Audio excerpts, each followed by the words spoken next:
Are these vampires getting in the way of your business?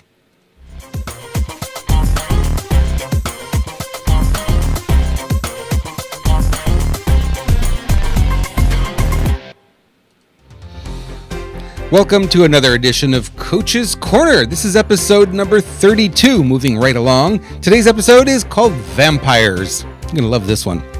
We're sponsored today by the Marketing Network, profitable marketing training for business owners who want to get results fast. Visit us online at themarketingnetwork.tv. And if you use offer code COACH, you'll save 25% on your membership. Hello, everyone. Welcome to another edition of Coach's Corner. A little bit later than normal. Not a lot of things going on today. And the topic today is really apropos for that, because it's one of those things that you get into and you say, okay, I'm not going to let this happen. And sure enough, there are days when it happens and there's not a whole lot you can do about it. So I'm here to say, you're not the only one who suffers from these vampires that we're going to be talking about here today. Just want to let you know, I've been having a lot of fun over the past week, fielding comments and feedback from you guys who've been watching this and subscribing to it, and I really appreciate you telling your friends about the Coach's Corner podcast. Hope you're getting value the way I hope you're getting value out of it, because I wouldn't do it otherwise, right? But yeah, thank you again for being part of it. And if you haven't yet subscribed, make sure you get over to iTunes or Stitcher or Google Play or Blueberry. I mean, there's just so many places you can subscribe to it. We have both an audio and a video version of this podcast, so if you just want to listen to it, you don't necessarily need the visuals, and some people don't need the visuals. In fact, I'm notorious for subscribing to video podcasts and, playing them on my phone in the car, but actually never watching the video, just listening to the audio. It's good enough. If you like to do that, go ahead and do that. Really appreciate it. And thank you for being a subscriber. Okay. Today, we want to get into some fun stuff because I want you to be a more successful business owner. Hey, that's the reason we're doing this podcast at all, right? I want to make sure that you are as successful as you possibly can be. And to do that, I want to make sure that you got some information that can help you. And one of the biggest things that we find in business really is these things called vampires. And vampires, simply explained, by answering the question, what's grabbing your attention away from where it really should be? Because we know for a fact that if you remain focused, you're more successful. The more focused you are, the more successful you're going to be. So we want to figure out ways to help you become and stay more focused on your business. But there's a lot of things that get in the way, right? All day long we're getting interrupted. I am in my office, my studio here, and the phone's ringing and emails are coming in. And I was going to say faxes, but I'm going to be dating myself if I say that. I have a fax machine. I don't remember the last time a fax actually came in on it. Really, I don't even think it's plugged into the phone line anymore, right? But all day long, especially now with social media, oh my gosh, the notifications, ding, ding, ding, ding, all day long. Distraction, distraction, distraction. You try to make it through your day trying to do something like writing copy or writing a proposal or working on a website or coming up with a title for, your next webcast or your podcast or whatever it is you're working on. It's really difficult to do that when you're being interrupted all day long. So I want to give you some tips today, some things that how I deal with it. And I'm not going to say that I'm perfect. Like I said, a lot of distractions today, a lot of things got in the way of me getting to doing this podcast on time. But, I'm better. I'm able to handle a lot of that stuff better today than I did in the past. And some of the things I'm going to share with you, you may go, wait a minute, I never thought about doing that. You may want to consider doing it in your own business too, because, like I said, you are responsible for your time. So the number one thing that we run into, and I don't know that these are in any real order here, but I'm going to give it to you anyway. The news. We all know the news, right? That's the big thing. Here's what I suggest. When it comes to the news, I know it's impossible to stay away from it because it's so sensational and so amazing that you need to get, you got to feel like you're part of society. I get that. I'm like that too. And what I do is I peek. I don't spend a whole lot of time, but I'll peek, I'll spend maybe 5 to 10 minutes a day, and I'll peek just to know what's going on. So I'm in the loop. I don't go crazy with it. I know that it can eat a whole lot of time away from, working on my business and building things that are important for me. So I peek at it, but that's all I'm going to do. I'm not going to spend a lot of time on it because I know for a fact that it's not going to give me what I need and able to enrich my life in the way that I need to. I really look at the news, and a lot of people, they hear this and they go, you know what? This makes a lot of sense. The news for me is entertainment. That's the way it's presented. That's the way it's developed. That's the way it's built. And entertainment obviously is sensationalized, and it is. And so it becomes very addicting, right? Because it gives you feeling like, oh, this is important. This is important. Trust me, it's not as important as they want you to believe it is, right? It's more important that you stay focused on the things that are the most important to building your business. I got to tell you, there was a book written years ago. It said The Power of Focus. And boy, that book, I devoured that book and read that thing several times because I've always innately known that the more you stay focused on something, the more successful you are.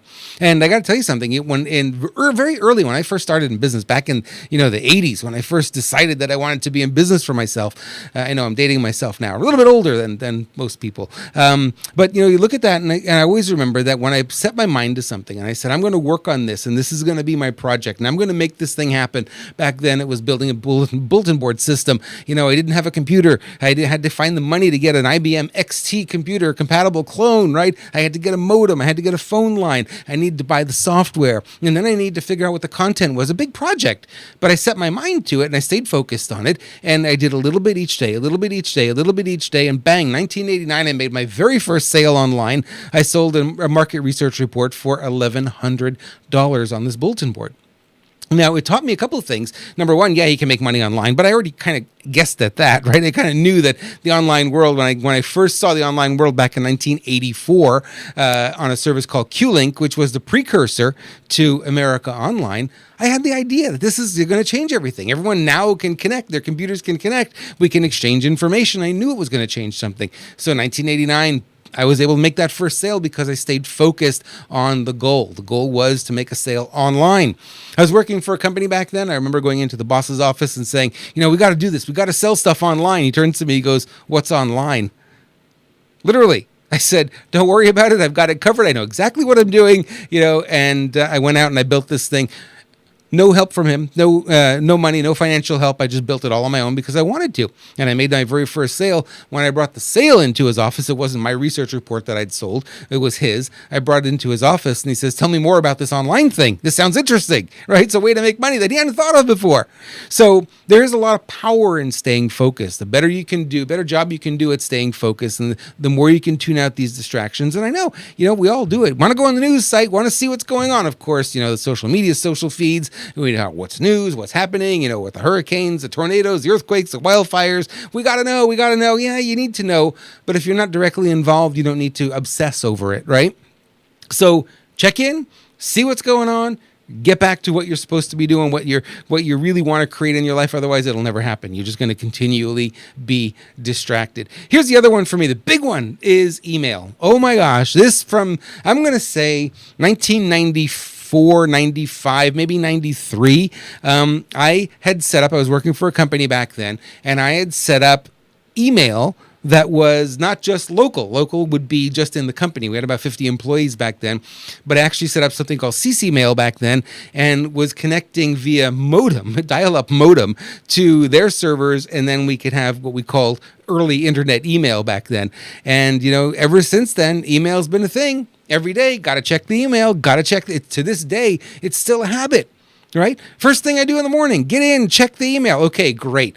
Check it first thing in the morning. You got to know what's going on. You got to see if any orders came in. I know that's important to do, but you don't have to leave it on all day. And a lot of companies find that their employees' productivity soars when they turn the email servers off during the day. So they're on, from 8 a.m. to 10 a.m., boom, and they're off from 10 to 2.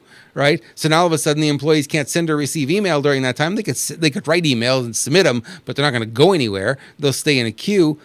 And what they find is they're more productive. So in your Outlook, in your whatever email client you're using, you could set it up and you could say check email once every 2 hours.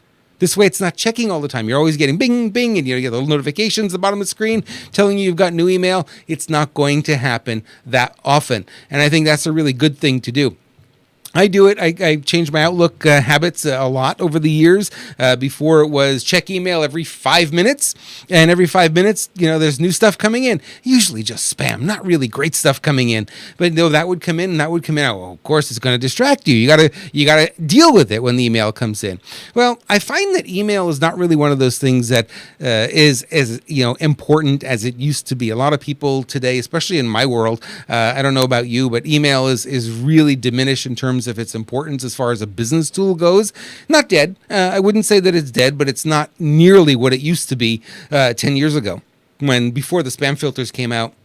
It was easy to send and receive email. Now it's really hard to get email through and that kind of thing. So people tend to use it less because there's so much garbage in it. And it is a time suck, a time waster for sure. Okay, let's go on to the next one. This is a popular one for us, phone calls, right? We all get phone calls all day long.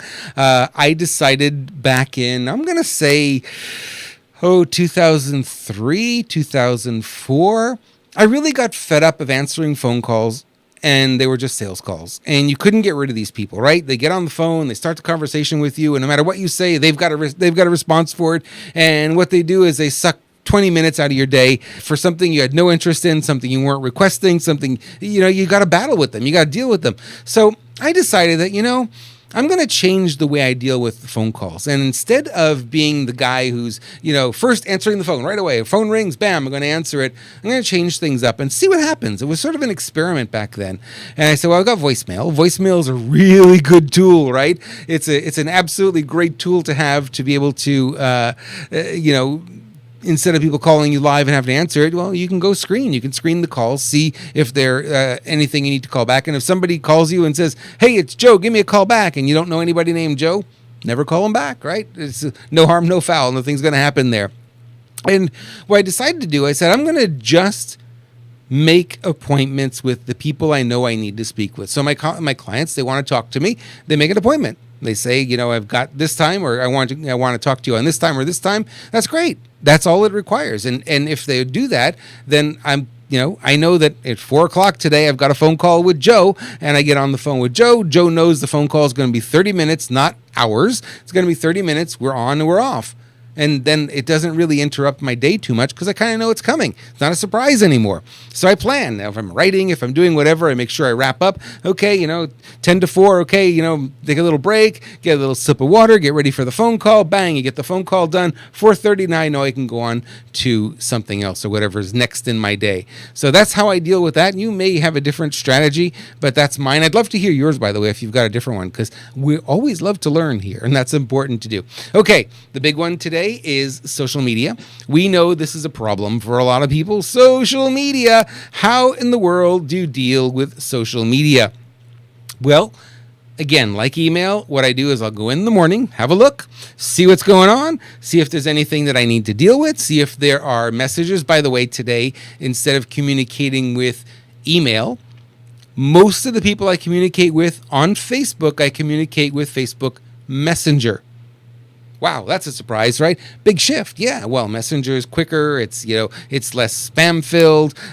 So I use that tool more than I use actual email now, because I send people emails and for weeks you never hear from them. Did you get my email? Yeah, I don't know. I never saw it.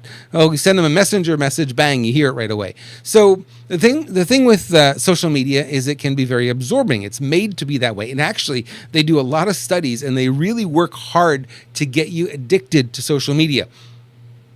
Really, they do. No surprise, right? The more you're on it, the more ads they can show you, the more money they make. It makes sense. They want to keep you on there as long as possible. So you got to limit it. You got to literally, stand back, stand your ground and say, listen, I'm going to do this for, 30 minutes or whatever it is in the morning, get caught up, see what I need to see, and then maybe check in a little bit in the afternoon, and maybe at the end of the day, check in again, but don't go crazy with it, right? Because it'll really suck your time away. And every time your time is getting sucked up, then your productivity goes down, you're less and less effective, and that is not at all the way you want to build your business. You want to be focused. Remember, the power in this is staying focused. Okay, here's another one that happens to me, being in an office, in a commercial space, in a business park here in Carlsbad. Well, I get people who drop in. Sometimes they're solicitors. They have no business being here. It says on the door, no soliciting, but these guys, I guess they can't read because they don't ever heed that. They just come right in.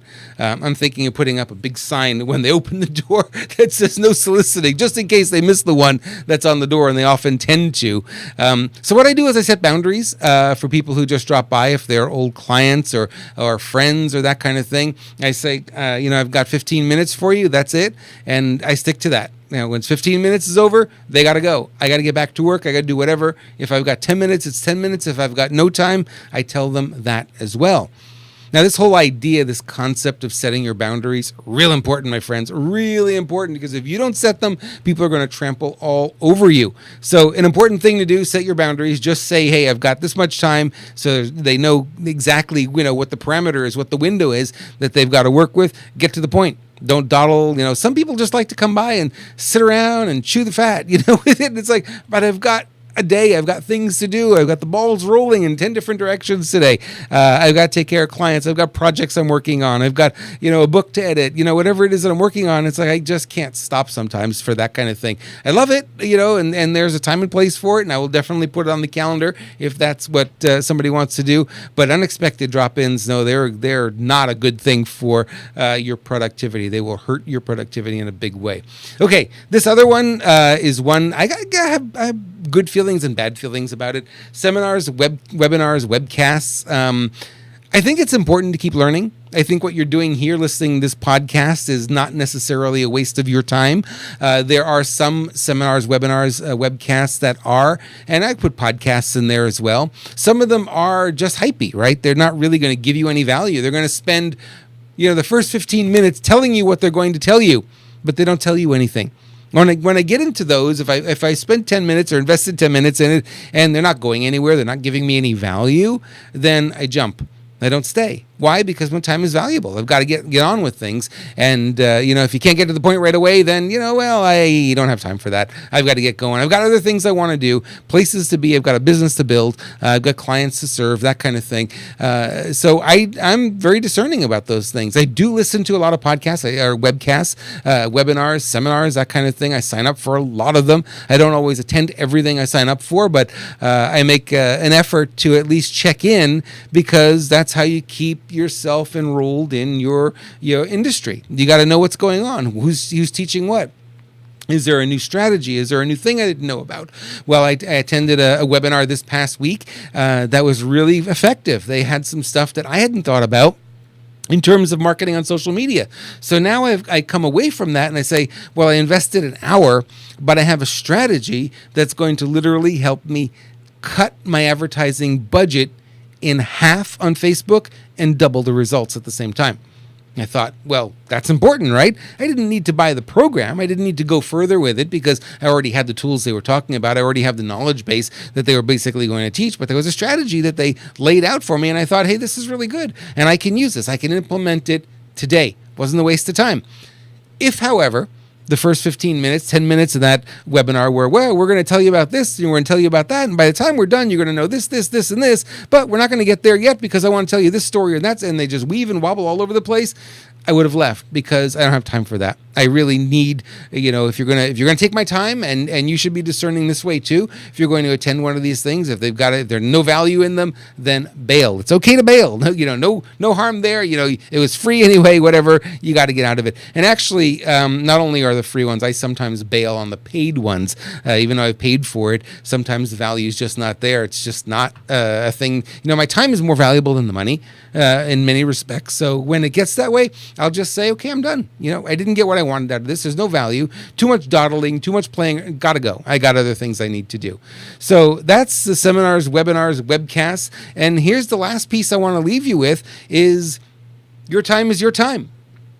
Truthfully, honestly, if you don't set the boundaries and you don't respect your time, I promise you, nobody else will either.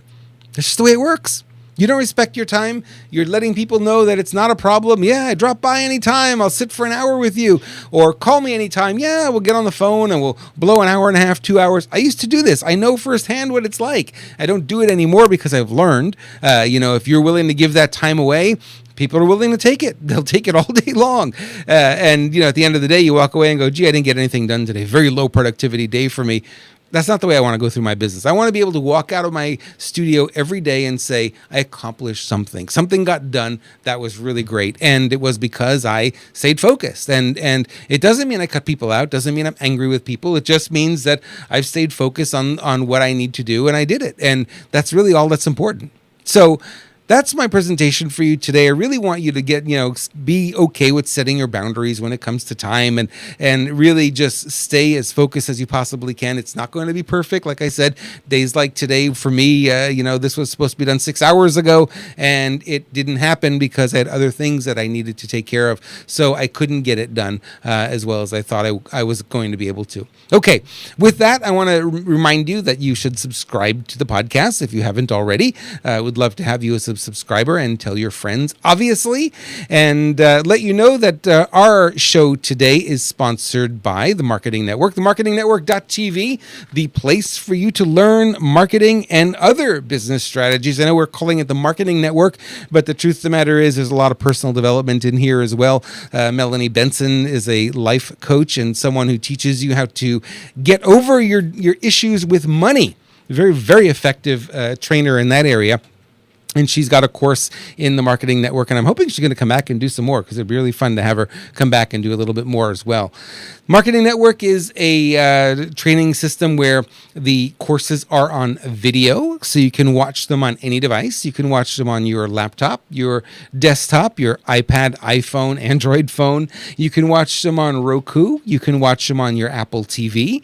And there are a couple of other ones as well, like Xbox, that will play it. There's apps for those where you can play all these as well. The Marketing Network, you have unlimited access to the content that's in there, so you can watch it again and again and again, and access to all the new stuff we're adding as well. Now, for those of you listening today, save 25% on your membership when you use offer code COACH at checkout. And membership is just $9.95 per month. So save 25% off of that, and it really drops it down. It's really affordable. And I got to tell you, one good idea is all it takes to make a whole lot more money. Ted Nicholas used to say, you're only one headline away from becoming a millionaire. I think that's really true. And sometimes in the marketing industry, you're just one good idea away from becoming very, very successful in what it is we're doing. And it's not necessarily like, well, what's that one idea? Just give me the one idea, Rob. Well, for everyone, it's a little bit different, right? So I was listening to this with webcasts this week, and there was this one thing that they were talking about, and I go, ooh, I can take that. I can implement that. I know exactly how to implement it. I know where it fits in my business, and I know it will result in a lot more business. So if you get an opportunity, go visit themarketingnetwork.tv. That's www.themarketingnetwork.tv. And also, tell your friends. Because this is social, right? This is a great opportunity for you to share this content with other people as well. Thank you so much, everyone. Have a great day, and I look forward to doing this again with you real soon.